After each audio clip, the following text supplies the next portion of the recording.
On the morning of April 25, 1974, Portugal awoke not to the roar of artillery, but to the steady footsteps of soldiers and the quiet hum of a long-awaited hope. For over 4 decades, the Portuguese people had lived under the shadow of the Estado Novo, an authoritarian regime led first by António de Oliveira Salazar, and later by Marcelo Caetano.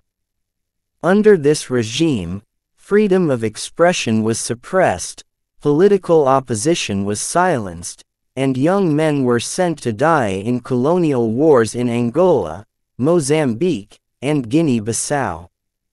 The nation, rich in culture and spirit, was stifled under economic stagnation and political repression. But beneath the surface, the embers of dissent smoldered. And on that April morning, a group of young military officers, calling themselves the Movimento das Forças Armadas (MFA), rose to end it all in what would become one of the most extraordinary and peaceful revolutions in modern history. What made the Carnation Revolution so unique was not only the toppling of a dictator, but how it was done. As military forces took control of key points in Lisbon, something remarkable happened. Civilians poured into the streets, not with weapons, but with red and white carnations in their hands. They placed them into the barrels of soldiers' rifles, tucked them into uniforms, and offered them as silent declarations of peace and unity. In that moment, the image of a gun transformed, not into a symbol of fear, but of transformation. The people were not afraid anymore.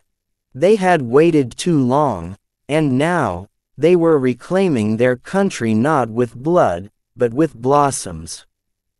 The revolution succeeded almost without bloodshed. The regime crumbled under the weight of decades of discontent and a military no longer loyal to repression. Political prisoners were freed, censorship was abolished, and, almost overnight, Portugal opened itself to democracy.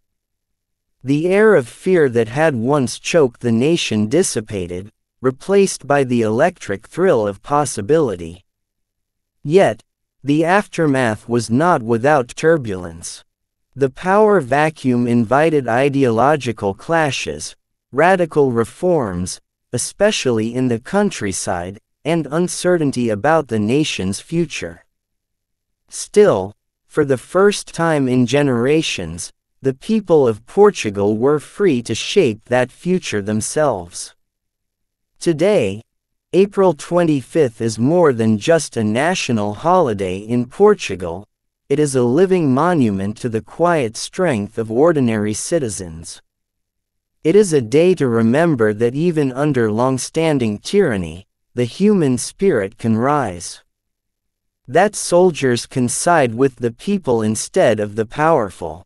That a flower, placed gently into the mouth of a rifle, can bring down a regime more effectively than bullets ever could. The Carnation Revolution stands as a reminder that not all revolutions are born in fire. Some bloom,